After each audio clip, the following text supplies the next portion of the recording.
Pozdravljeni v podcastu Od genov do zvezd. Moje ime je Sašo Dolenc in pripovedoval vam bom zanimive zgodbe iz sveta znanosti.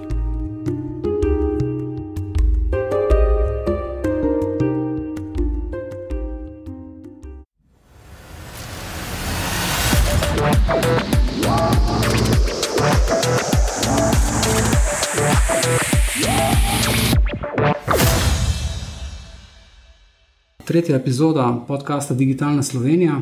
Zarjo tokrat začenjava serijo 4 epizod na temo umetne inteligence.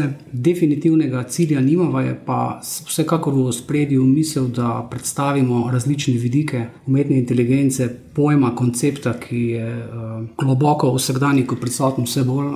Vsi se s tem ukvarjamo, vsi o tem razmišljamo, vsi na nek način že uporabljamo te stvari. In je seveda izvrstna priložnost, da je uvodni gost v prvi epizodi nekdo, ki pozna to področje, ki ga zanima, ki ga spremlja, in ne predstavljam si boljšega in bolj primernega gosta, kot je dr. Sašo Dolenc. Fizik in filozof, znanstvenik od glave do pet, avtor 13 knjig in več 100 člankov in esejev, v katerih se prepletajo znanost, filozofija in zgodovina idej. Pa urednik časopisa za tolmačenje znanosti in portala Kvarkadabra, predavatelj, nagrajeni komunikator znanosti in član UNESCO-ve svetovne komisije za etiko v znanosti in tehnologijah. Kadar bomo zdaj v tej epizodi od znanosti, tu pa tam mogoče na kratko zašli v bolj filozofske vode, je razlog za to zelo preprost, namreč o posledicah, ki jih bo umetna inteligenca in pa njen razvoj seveda imela na našo prihodnost, ne vemo dosti, lahko pa ugibamo, predvidevamo in špekuliramo. Ne? In zdi se mi, da je fino, če špekuliramo z znanstvenikom, ki, kot sem rekel, o tem dovolj ve. Ne? Vemo pa, da smo na neki prelomni točki, ne? Kjer človek mogoče na nek način izgublja monopol nad ustvarjalnostjo, ne? In če nas je zgodovina tehnoloških revolucij kaj naučila, se ne smemo več spraševati, ali se bo nekaj zgodilo, pač pa kdaj in kakšne posledice bodo sledile. Se strinjate s tem, Sašo Dolenc? Ja, najlepša hvala za povabilo. Sigurno smo zadnje mesece priča nekemu velikemu napredku na tem področju. Ne? Predvsem napredku v uporabnosti nove tehnologije, ki je na nek način že prej obstajala, zdaj pa dostopna množicam in se prikaže tudi v drugačni luči. Ne? In tukaj moramo biti seveda pazljivi, ko uporabljamo terminologijo, kot je ustvarjalnost, inteligenca in podobno, ne, na tem področju, ker lahko pride do nesporazumov, do zavajanja, da si ljudje predstavljajo tehnologijo drugače, kot dejansko operirane. Mogoče za začetek dobro, da se vprašamo, kaj sploh je bil ta velik korak naprej, ki se je zgodil konec prejšnjega leta, ne? Ko so zdaj kar naenkrat vsi mediji polni teh vprašanj, kaj se dogaja na tem področju, kako naj se odzovemo, a je velika nevarnost ali ni. Ne? In kaj se je zgodilo? Zgodilo se je to, da se zdaj lahko z računalniki, stroji zelo enostavno pogovarjamo v svojem materinem jeziku in dajemo ukaze in nam oni odgovarjajo nazaj v našem jeziku. Ne? Slovenščina, hvala Bogu, že kar nekaj časa zajeta v vseh teh sistemih, tako da z vsako novo verzijo sistema postane jezik še boljši. Ne? Tukaj smo lahko zelo veseli. Ampak je pred kakšnim tednom, mislim, da Facebookov oddelek za umetno inteligenco pa dal ven model, ki pokriva skoraj vse jezike na svetu, ne, za transkripcijo in sintezo govora, tako da tukaj tudi bil storjen korak naprej. Ne vse jezike, ki obstajajo, ampak vse jezike, kjer so lahko dobili dovolj materijala, da so natrenirali, ne, to nevronsko mrežo. Tako da tukaj vidim en zelo velik potencial v dostopnosti teh tehnologij, ki mogoče prej niso bile dostopne tako svetovnem merilu, ne, ljudem, da bodo zdaj, tudi preko telefonov, ki jih imajo marsikje, tudi v ročnih krajih po svetu, dostopali do teh tehnologij v svojem lastnem jeziku. Recimo v Indiji razvijajo sistem, ki bo omogočil množici dostop do pomembnih podatkov o delovanju države, o raznih razpisih, neko interakcijo, ki ni taka robotska, ne, ampak dejanska v jeziku, ki ga oni razumejo. Ne. In tako da tukaj je nek velik potencial, ki je lahko tudi nekako zelo vključujoč za različne ljudi po svetu. No. O tej dostopnosti teh orodij na podlagi jezikov bomo še v nadaljevanju, kaj je rekel zaradi tega, ker verjetno ste imeli v mislih bolj ChatGPT, ki dejansko res omogoča, večina jih pa ne, teh orodij. Midjourney recimo, ti, ki so za generativno ustvarjanje, rečemo temu, bolj slikovnega ali pa drugačnega vizualnega gradiva, tam je pa ta prompting, se pravi ukaz, še vedno primarno v angleškem jeziku, ne. Ampak, če nadaljujemo, umetna inteligenca ni nekaj novega. Ne? Vseeno pa se zdi, da je ta eksplozija v zadnjem letu nas ujela nekoliko nepripravljene, ne? Malo nepričakovano, mogoče vseeno, ker to ponavadi pri tehnoloških prebojih in razvojih vedno spremljamo in lahko napovemo, naslednje leto bomo pa že to in to, tle pa je kar, ne bom rekel iz nič, ampak naenkrat so se pojavila ta orodja.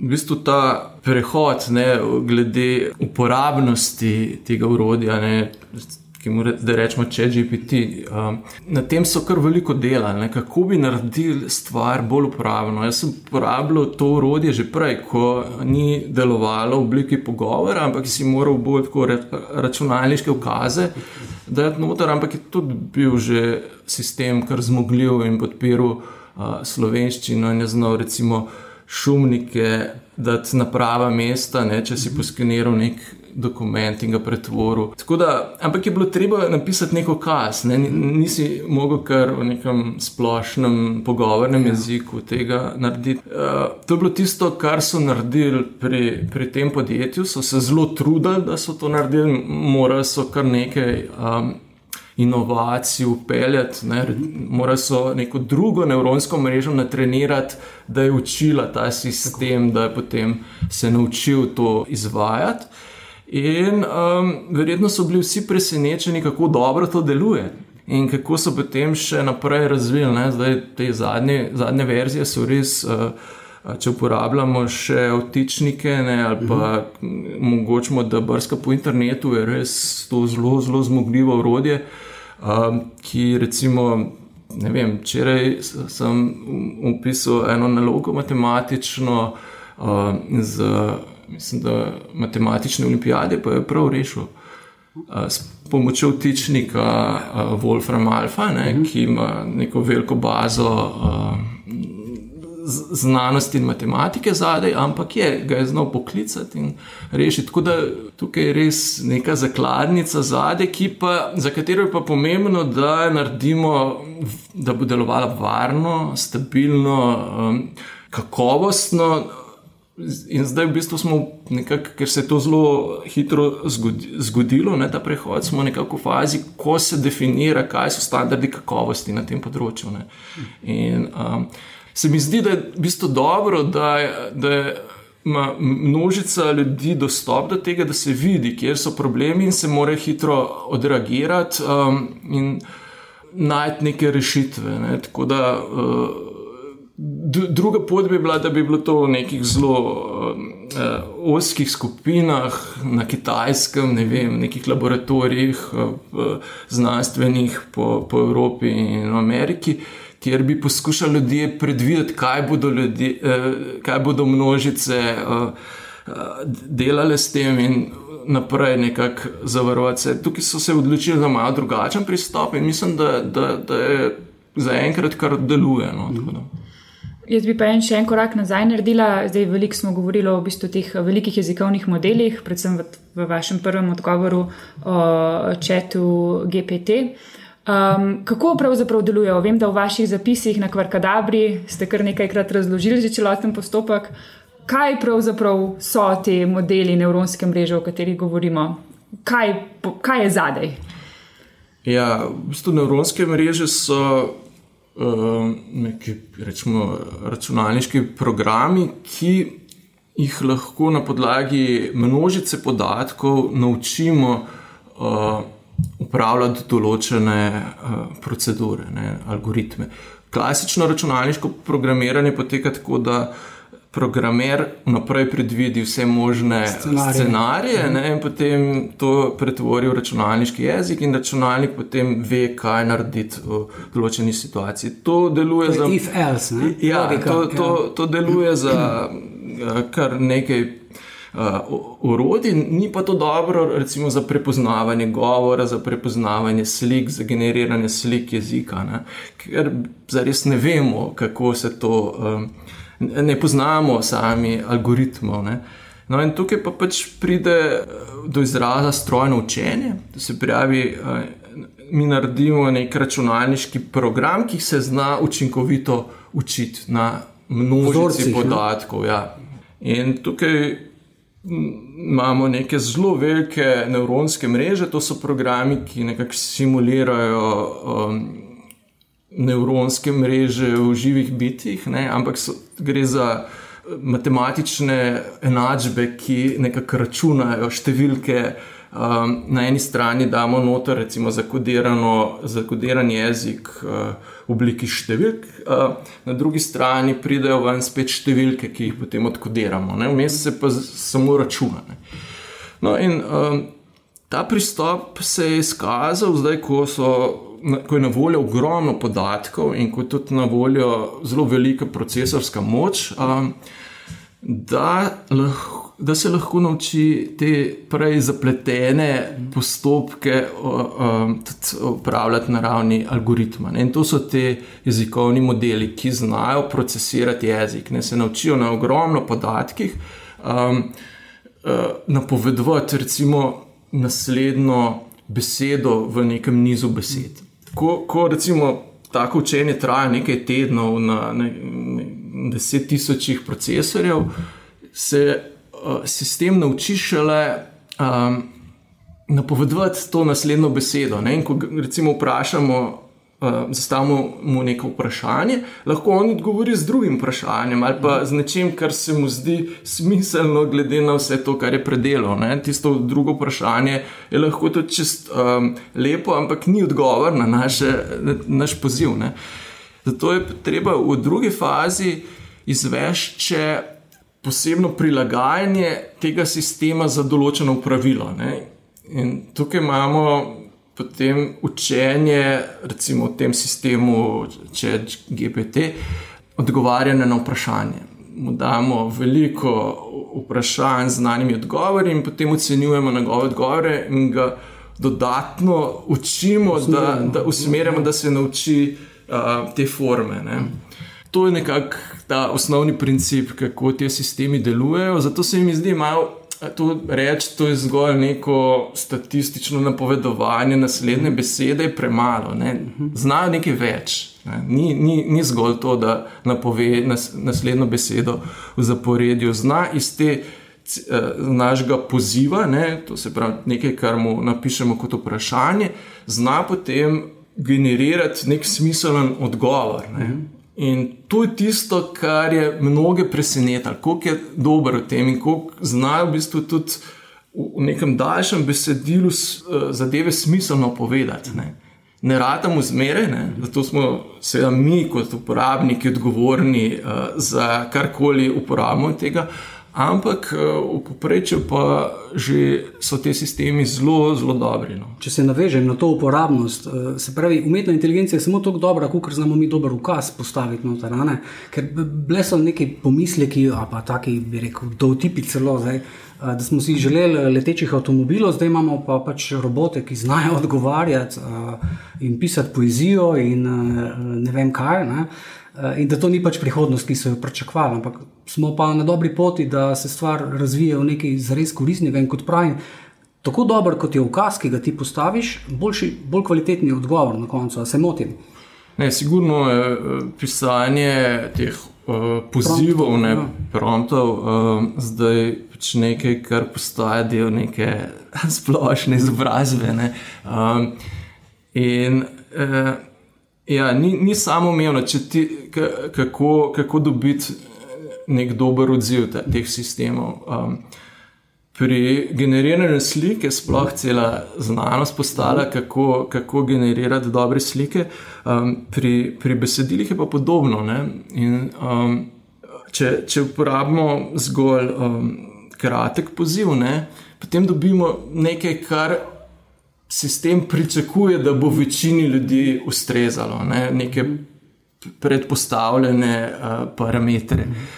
Zdaj, če smo pa bolj natančni, če mu pojasnimo sploh GPT-4, mislim, da je to, kar postavil na višjo raven, da mu povemo, v kakšno vlogo ne se postavi, recimo kontekst, kaj želimo od njega, ne, recimo, da smo, sem učitelj, toliko starih otrok, želim jim razložiti ta pa ta koncept, mi lahko pomagaš z nasveti, ne.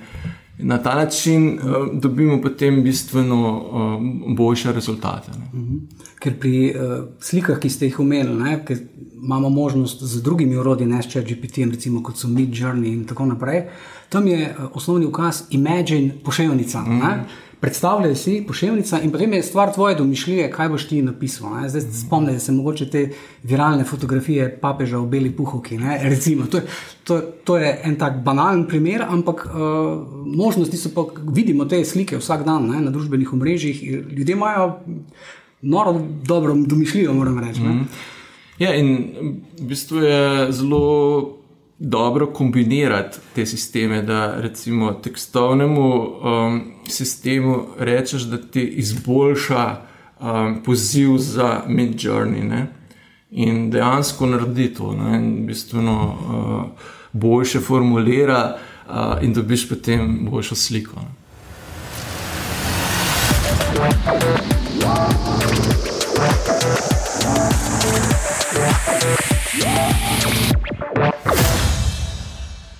Uporabljate chat, GPT, druga orodja umetne inteligence in kako, zakaj? Zdaj ste že omenili, recimo, da chat, GPT za poziv za Midjourney, še kakšni drugi zanimivi primeri? Ja, Midjourney sem poskušal en mesec, pa se mi zdela zelo fajn stvar, ampak nisem se odločil, da bi imel trajno članarino.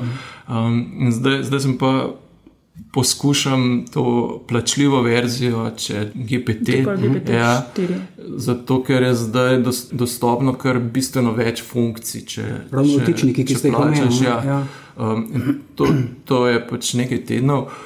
Te vtičniki so res zmogljivi, jih je veliko, ne, ampak moč ima se za različna področja. Za različna področja. In tudi ta možnost, da brska po internetu. Ne, da to je že v brezplačni verziji zdaj. Ker sem jaz pred nekaj dnevi to malo poskušal in mi je brez problema. Sem mu povedal, katero povezavo ne uporabi in ne mi iz tega spremeni. Skratka, to je super. Prej so bili podatki omejeni, mislim, da na 2 leti nazaj, ne vem, 2021, zdaj se je pa to sprostilo. Ja, in te vtičniki so pa tudi zelo uporabni, ker lahko, recimo en tak zelo uporaben vtičnik je, da se pogovarjaš s PDF dokumentom. Ti mogoče, da nekam presnameš PDF dokument, ki lahko tudi ima več 100 strani, kar je preveč informacij, da bi lahko nek poziv spravil. Ne? No, on pa potem ta dokument ločeno indeksira in potem glede na tvoje vprašanje sistemu predstavi samo tiste dele dokumenta, ki so ključni za tvoje vprašanje. Ne? In lahko potem debatiraš s knjigo, kar je zanimiva izkušnja. Sploh je zanimiva izkušnja, če debatiraš z nekim dokumentom v jeziku, ki ga ne znaš preveč dobro, ne? Ker lahko na ta način dobiš neke informacije, ki bi ti bile sicer, bi jih težko dobil. Ne? Pa drug vtičnik, ki se mi zdi tudi zelo uporaben, je, da lahko debatiraš z videom, ne, posnetkom, recimo nekega predavanja. Pred kratkim sem želel poslušati nekaj, pa sem zamudil in sem pač link dal YouTube posnetka predavanja temu sistemu. Poskusno vprašal sem, kakšna so bila pa na koncu vprašanja in mi je izpisal za predavanje v angleščini, mi je v slovenščini spisal povzetek vprašanj in odgovorov. Sjajno. Tako da to so pač neke zadeve, ki nam lahko zelo olajšajo pač raziskovanje, zbiranje informacij in tudi formuliranje nekih besedil. Ampak tisto, kar se moramo pa ves čas zavedati, je pa, da smo mi odgovorni za karkoli s tem naredimo. Ne moramo reči, to je pač avtor tega je pa ChatGPT ali pa nek ta sistem. Ne, to je pač neko orodje, ki ga mi uporabljamo, ki je sicer bistveno bolj inteligentno, kot je tekstovni procesor ali pa črkovalnik ali pa kaj takega, ampak še zmeraj je orodje. In to je nekaj, kar mora priti v glave ljudi. Uporabniki. Ja, uporabniki. To ni nek subjekt tam, ki je ekstremno pameten in kjer smo pa razočarani, če nam da napačen odgovor na neko trivialno vprašanje. Ne, to je pač nek pomočnik, ki ga uporabljamo za dostopanje do informacij in za urejanje tekstov in vsega drugega. Ampak razvoj teh orodij zaenkrat zgleda zelo tako horizontalni in težko slediti napredku, ker mesečno izide na stotine in stotine podobnih klonov teh orodij in tako naprej. In glede na to, da vse temelji na podatkih, pa da je to nekakšen živ organizem, zato ker te podatke je treba pa non-stop posodabljati, osveževati in tako naprej, je učna krivulja, se pravi za nas uporabnike, pa mogoče smo mi malo bolj tehnično dovzetni za te stvari, ampak precej strma se mi zdi, in pojavlja se že vse več nekih pomislekov, da bodo največ koristi od tega imeli resnično samo uporabniki, ki bodo bolj digitalno vešči in pismeni. Za veliko večino bo pa to, tako kot pravite, pripomoček, orodje, občasen. Ja, mislim, da je zdaj dostopnost teh orodij kar velika, sploh, ker je Microsoft v svoj brskalnik ugradil tudi ta Bing chat, to je, mislim, da za vse prosto dostopno in tam je dobiš o informacijah, ki ti jih spišeš še povezave na vire in lahko sam preverjaš, in potem ti tudi spodaj napiše nekaj pod vprašanj, ki jih sam predlagam, potem samo klikneš, tako da to sugerira neko diskusijo in je to lahko v bistvu zelo koristno za ljudi, ki ne vejo, kaj bi vprašali ali pa česa sploh ne razumejo, mogoče niti ne vejo, da na ta način si lažje ustvarijo neko boljšo sliko o vprašanjih, ki jih zanimajo, ki jih iščejo, kot so jih prej, recimo, če so brskali z brskalniki, kot je Google, ali pa iskalniki, kjer si moral pač še gledati in mogoče zadetki na vrhu niso bili glih najbolj reprezentativni za neko dobro predstavo. Tako da tukaj lahko ta nek, kako bi rekel, javni diskurs pridobi s tem, če bo ta sistem dobro deloval in bil seveda dostopen ljudem. Jaz, ki bi rekel, se občasno tudi malo z grafičnimi orodji uporabljam, sem bil izjemno navdušen nedolgo na tega, ker je prišla ena posodobitev za Adobe paket in sicer v Photoshopu, kjer je recimo en oblikovalec prej rabil, bi rekel, par ur, da je zelo precizno nekaj izrezal pa naredil eno fotomontažo, zdaj to naredi z vtičnikom, ki se mu reče Firefly v Adobeju in je podobno. Ukazna vrstica odstrani ozadje, nadomesti reko z potokom ali pa z jezerom, naredi nebo bolj temno in je to 3 sekunde in je stvar tam zgenerirana. Res ne, včasih že malo na magijo meji, sicer vemo, da to ni magija, ampak vseeno. Je pa Arthur Clarke, že pred 60 leti v knjigi Proučevanje meja mogočega napisal tiste svoje 3 znamenite zakone, da je vsaka dovolj napredna tehnologija se ne razlikuje od magije. Seveda, zdaj ne bomo nekako praznoverje uvajali noter, ampak vprašanje, ki se pri tem pojavlja, je pa zaupanje tej umetni inteligenci. Predvsem, ko bo šlo enkrat za zares pomembne odločitve. Tle se lahko igramo z besedili, pa malo slike spreminjamo in se hecamo s tem, ampak bomo ta konsens, to točko zaupanja, kdaj dosegli, če sploh?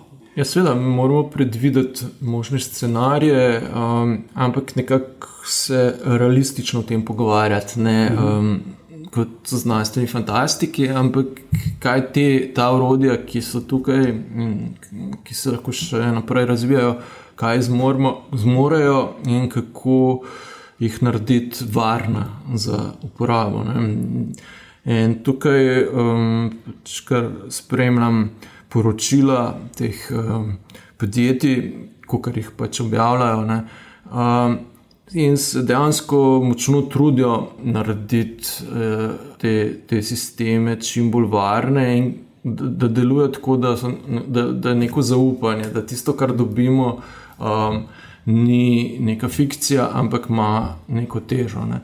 Predvsem so pri teh orodjih GPT-4, recimo, sploh 4, so velike napore vložili, kako preprečiti, da bi ljudje generirali neke družbeno nesprejemljive vsebine. Ne. Pred kratkim sem bral primere, ki so jih navajali, kaj je sistem izpisal najprej, ko so ga naredili in potem, ko so ga dali v javnost. To so vse pač preizkusili že prej, preden je bil dostopen javnosti. Ne? Recimo, kako največ ljudi pobiti za $1. Ne?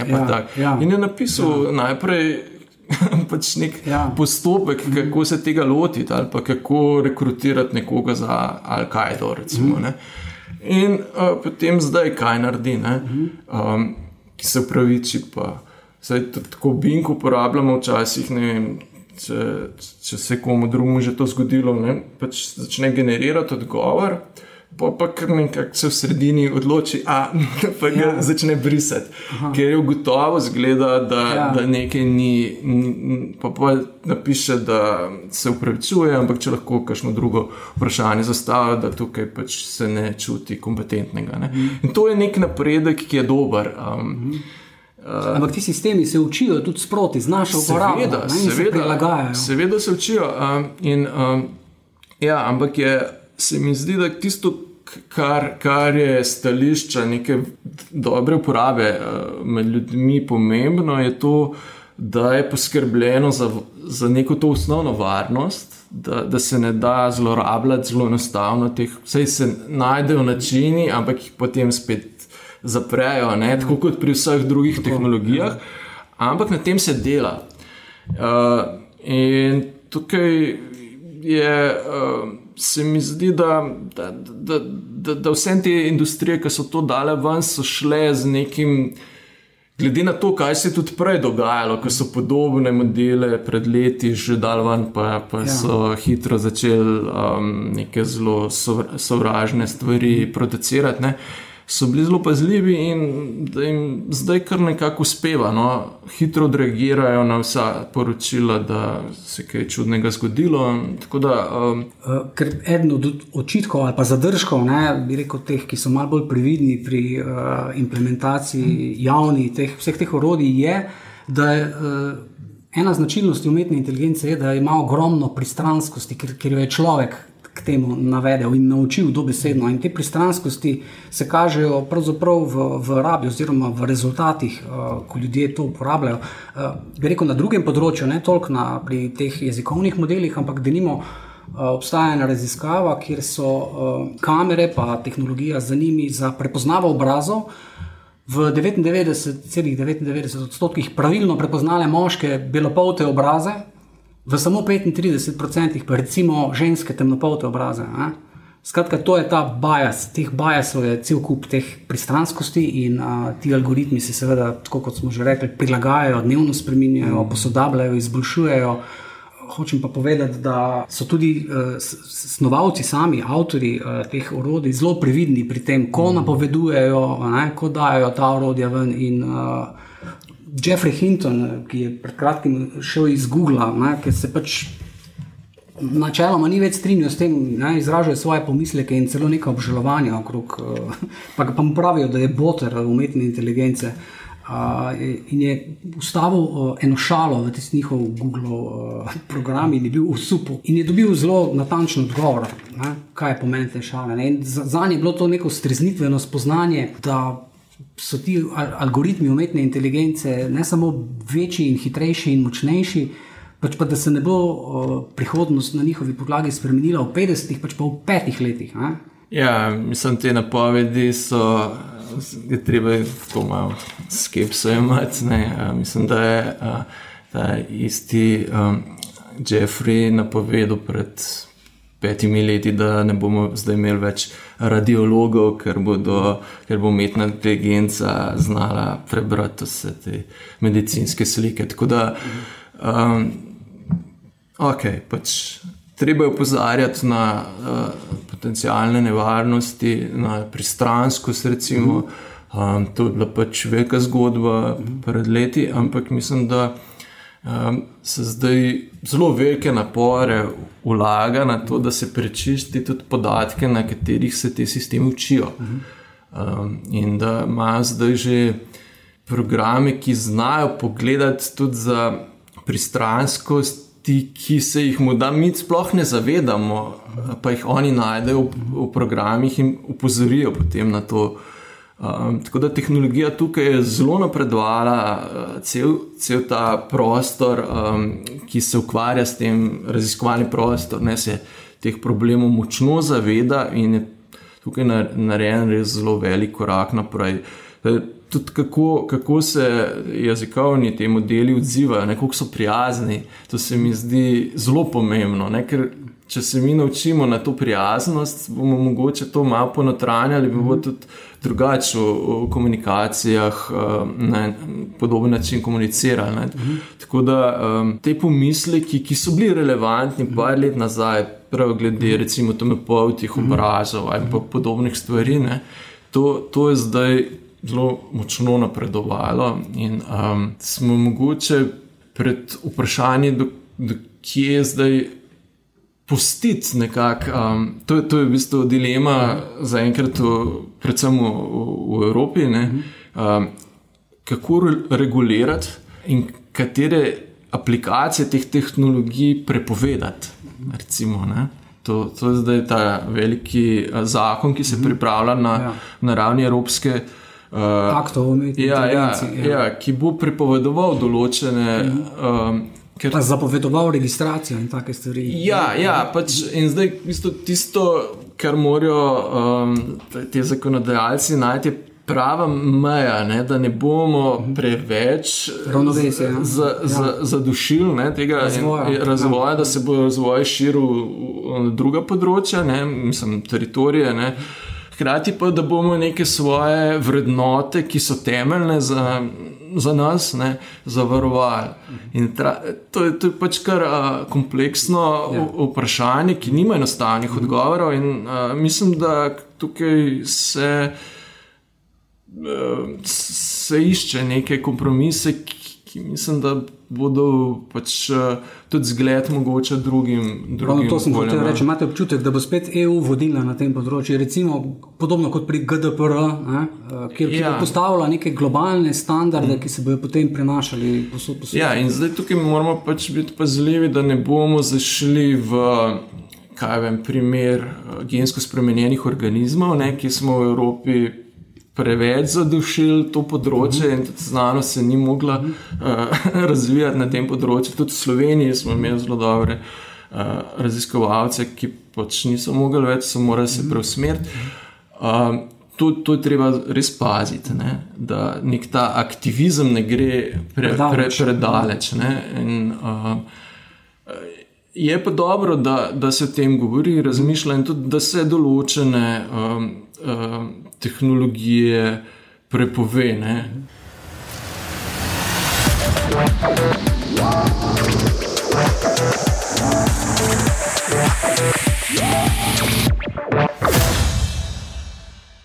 Veliko slišimo o nekih tako v medijih pompozno, o nekih dolgoročnih tveganjih umetne inteligence, kako bo spremenila svet, mogoče tudi vodila v izumrtje človeštva, če malo bolj sarkastično rečem, ampak zanima pa me, kaj pa so recimo kakšna resnična kratkoročna tveganja, na katera je treba biti pozoren. Pri uporabi recimo. Omenjali ste veliko, da je treba na varen način uporabljati, da mora biti zagotovljena ta varnost iz stvari samih podjetij, ki pripravljajo te orodja. Kakšna tveganja mogoče si vi predstavljate, da bi jih lahko ta orodja imela? Tako najbolj osnovno tveganje je to, da preveč zaupaš. tem, kar ti dajo ta orodja.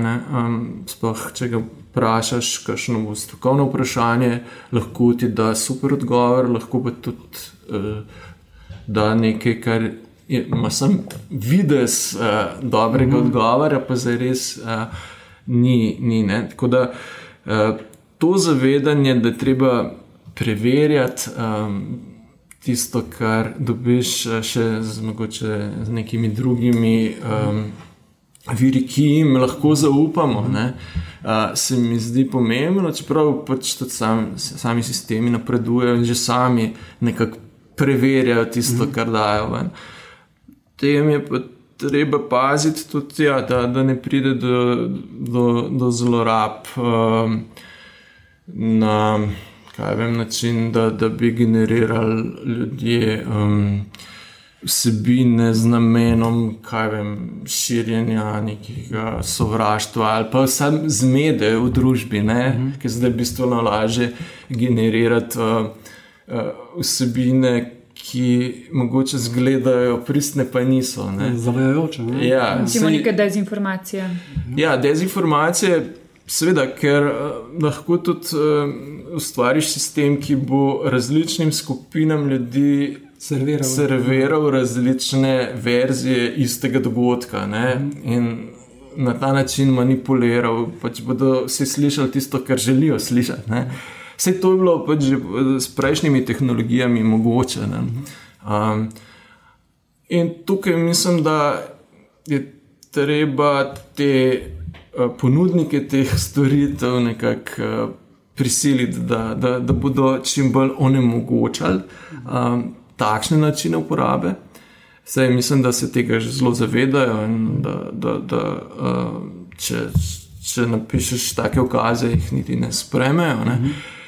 Hkrati se moramo pa zavedati, da to isto tehnologijo, recimo Facebook, uporablja te velike jezikovne modele že kar nekaj časa za moderiranje tega, kar mi pišemo na Facebook, ali pa isto Twitter, mislim, da uporablja. Ampak Facebook je to res razvil tako, da mislim, da rang 90% sovražnega govora se avtomatsko odstrani. In to v vseh jezikih, ki jih podpira.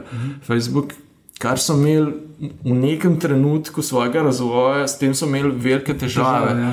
Zato, ker so uporabniki terjali žive moderatorje, ki niso konteksta prepoznali. Seveda, ker in je bila velik problem Facebooka je bil sploh tam, mislim, da v Aziji, ker so se prav res sovražne vsebine do določenih manjšin pojavljale, ki so imele potem dejanski vpliv na dogajanje v resničnem svetu. In tukaj so prav ta tehnologija, preden je ChatGPT nastal, ta ista tehnologija omogočila izločanje teh vsebin, preden je sploh nekdo prijavil kot sovražni govor. In to zdaj zelo dobro deluje, funkcionira in je malo teh napačnih odstranitev. In tudi zato pri tem spopadanju z dezinformacijami na nek način gre potem lahko za spopad dveh umetnih inteligenc. Ena, ki generira, ena, ki omejuje to na platformah, kjer je to mogoče širiti. Še zmeraj pa pri dezinformacijah brez ljudi, ki so dovzetni, za to ne gre. Ti, ki se ukvarjajo z etiko umetne inteligence, ravno to opozarjajo, da bodo morda naslednje leto ameriške predsedniške volitve prav en lakmusov papir, kakšna bo sploh vloga umetne inteligence v teh volitvah, kakšen bo izplen, ne kakšen bo politični izplen, pač pa kakšno vlogo bo igrala, če sploh. Najbrž je bo, predvidevam, zaradi tega, ker imamo na voljo spet neka nova orodja, ki jih mogoče pred 4 leti nismo imeli, in jih bodo vsi ti marketingeri in vodje kampanj poskušali izkoristiti seveda v svoj prid. Ja, zares ne vem, kaj je veliko tema, ampak že imamo primer Brexita pa izvolitve Trumpa, ki je pač bilo zelo očitno, da so prav to nagovarjanje specifičnih ciljnih publik skozi družbene medije, kar pomembno vlogo igralo na tistem jezičku, da se stvar prevagala v drugo smer. In tukaj pač je problem, da imamo določene tudi globalne igralce, ki imajo prav cilj, da ustvarjajo zmedo v nekem javnem prostoru. Ne? In tukaj pri nas imamo tudi kar močen nekako vpliv določenih virov, teh dezinformacij, ki se tukaj širijo. Tako da to je problem, ki se mi ne zdi toliko nujno vezan na to revolucijo na področju umetne inteligence, ampak je problem, ki je obstajal že prej in ga mogoče lahko ta revolucija celo, zdaj ne vemo še, ne, ampak mogoče ga lahko nam da neka orodja, kako bomo to lahko lažje obvladali. Omenili smo potencialna kratkoročna tveganja na podlagi umetne inteligence, to so dezinformacije. Omenili smo potencialno dolgoročna tveganja, neko izgubo nadzora, apokaliptične scenarije, ki so malo verjetni, smo rekli. Potem pa so tu po neki klasifikaciji še neki srednjeročna tveganja, ta pa se nanašajo predvsem na, bi rekel, nek strah, da bo tehnologija, stroj, računalniki nadomestila delovno silo. Ste razmišljali kaj o tem? Pač vsak res preskoku v tehnologiji vpliva tudi na delovna mesta. Ne? To se je že velikokrat zgodilo in tega zares ne moramo preprečiti. Tudi, mislim, da po drugi svetovni vojni je polovico delovnih mest, ki jih imamo zdaj, takrat ni obstajalo. Ne? Ja, sigurno se bo mogoče niti ne kot delovna mesta, ampak način dela se bo spremenil. Mogoče najbolj se to vidi zaenkrat pri prevajalstvu, kjer lahko zdaj s temi programi sami zelo učinkovito, zelo dobro prevedemo karkoli in se v glavnem prevajalci vsaj za neke take bolj tehnična besedila ukvarjajo samo še z lektoriranjem in preverjanjem, a je bilo v redu prevedeno. Tako da ja, sigurno bodo spremembe, ampak mislim, da v prvi fazi bo tisto, kar bo povzročil po mojem naslednji velik korak, je, ko bo dal Microsoft te tehnologije v njihov paket Office. Ne? To se pravi, ko bomo imeli v Wordu tudi umetno inteligenco, ki bo znala izboljšati naše besedilo, ko bomo imeli v Excelu umetno inteligenco, ki bo znala zelo enostavno analizirati podatke, ki jih imamo tam. Ne? In mogoče s pomočjo nekih glasovnih ukazov ali nekaj podobnega. Ja, no seveda, ampak v končni fazi nam bo določena pravila bodo bistveno bolj enostavna in bomo lahko sami lažje prišli do bolj kakovostnih izdelkov. Ne? Kako bomo pa to uporabljali, pa spet na nas. Ne? Zdaj šole, fakultete so imele, zdaj ne vem, če ima še posvetovanja, kako zdaj to vključiti šolo, kako prepovedati te sisteme. Ne vem, v Ameriki mislim, da takoj, ko je ChatGPT prišel konec novembra lani, mislim, da ven, ko so učitelji to preizkušali, so bili tako fascinirani nad tem, da so na nekaterih šolah predlagali, da bi celo blokirali to spletno stran. Ne? Ampak to je napačen pristop. Ljudje bodo to uporabljali tako drugače in tudi prav je, da to uporabljajo, ampak treba je na smiseln način uporabljati. Tudi zdaj, mislim, da učenci, dijaki, študenti to na veliko uporabljajo tudi v Sloveniji. In treba je prilagoditi sistem, da bo znal preverjati znanje, tudi neodvisno od tega, ali si uporabil to. Ne? Predvsem se je treba ljudi prisiliti na to, da bodo stali za vsako besedo, ki so jo napisali.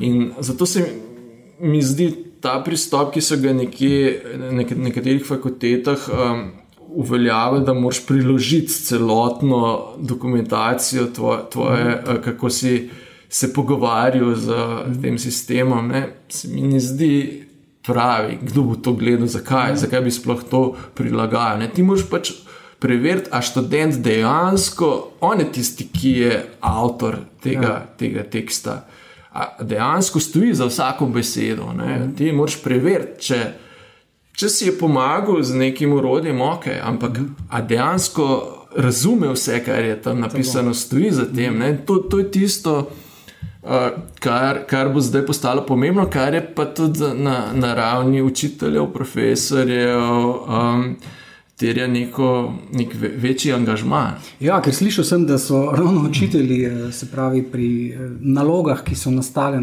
s pomočjo ChatGPT-ja, ne bom rekel zahtevali, ampak izrazili željo, da nastane še orodje, ki bo omogočalo preverjanje. Do kakšne stopnje je to z umetno inteligenco narejeno? Ta orodja so, jaz sem preizkusil, pa sem dal nek svoje besedilo izpred 10 let, ko teh orodij še ni bilo, ne? Tako da pač ni nastalo zdaj in mi ga je označil kot, da je verjetno generirano za umetno inteligenco. Ne? Tako da to so dokaj nezanesljivi. Ta orodje že kar nekaj časa, ki preverjajo plagiacije, pa takšne stvari. No, to je nekaj drugega, plagiat je nekaj drugega, ne? Ta orodja ne bi preverjala, aj nekaj generirano za umetno inteligenco ali ne. To se mi ne zdi smiselno, zato ker preslej bomo vsi v Wordu uporabljali, bomo pač nekaj napisali, pa bo tam en gumb popravi mislovnico, izboljšaj ta odstavek in bo pač že zdaj je, ChatGPT že zdaj ponovno reformulira nekaj v tem smislu. Obrni besede. To ne pomeni, da, mislim, to je pač nek pameten črkovalnik na neki vrste ali pa nek pripomoček, ki nam omogoča, da zboljšamo in tudi zboljšamo komunikacijo. Naše besedilo je s tem orodjem postane lažje razumljivo ciljni publiki. Lahko ga prilagodimo za otroke, lahko ga prilagodimo za kogarkoli, bolj enostavno. In to so pač orodja, ki jih bomo zdaj začeli uporabljati več ali manj vsi, ki bomo pisali daljše stvari in se mi zdi, da bomo imeli od tega vsi neko korist, zato ker bo tudi za bralce lažje brati tekste, ki so bolj tekoči, bolj jasni. In bo sistem mogoče že opozoril samega pisca, da je nekaj nejasno napisal v neki fazi, kar se mi zdi samo koristno. Če za zaključek strnemo vaš vtis oziroma vaše predvidevanje, umetna inteligenca prinaša več vznemirljivega in dobrega, kot pa recimo razlogov za zaskrbljenost v bližnji prihodnosti. Ja, če skrbimo za vse te možne stranpoti, potem definitivno prinaša zelo veliko koristnih novih orodij. Zelo pomembno je pa, da pač na vse skupaj gledamo kot na orodja, ki nam pomagajo pri delu, ne pa kot na nek, pameten subjekt zadaj, ki pozna odgovore na vsa vprašanja in glede katerega smo potem razočarani, ko nam da enkrat odgovor, za katerega vemo, da je napačen. Biti moramo pripravljeni na to, da dobimo tudi napačne odgovore in da smo mi sami tisti, ki smo odgovorni za vse, kar naredimo s pomočjo teh orodij. Ja, hvala, Sašo, da si vzel čas. Hvala za povabilo. Midva bova ta podcast nadaljevala še na področju umetne inteligence, naslednjih 14 dni, potem še v mesecu juliju. Sicer pa je podcast Digitalna Slovenija na voljo na vseh vaših priljubljenih platformah za poslušanje podcastov, kot so Apple, Google, Spotify, Deezer, Amazon Music. Opomnike, napovednike za epizode pa najdete tudi na naših kanalih na družabnih omrežjih. Smo na Facebooku, LinkedInu in Twitterju, pa tudi Instagramu.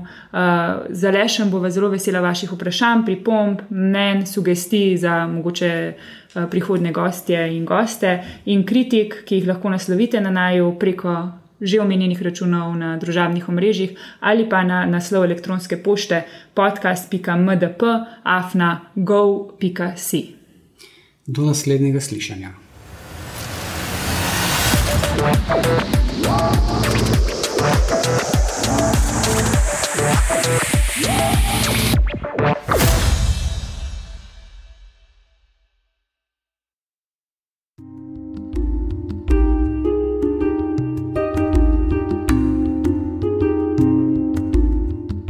To je bil podcast Od genov do zvezd. Moje ime je Sašo Dolenc in z novo zgodbo se vam oglasim že kmalu.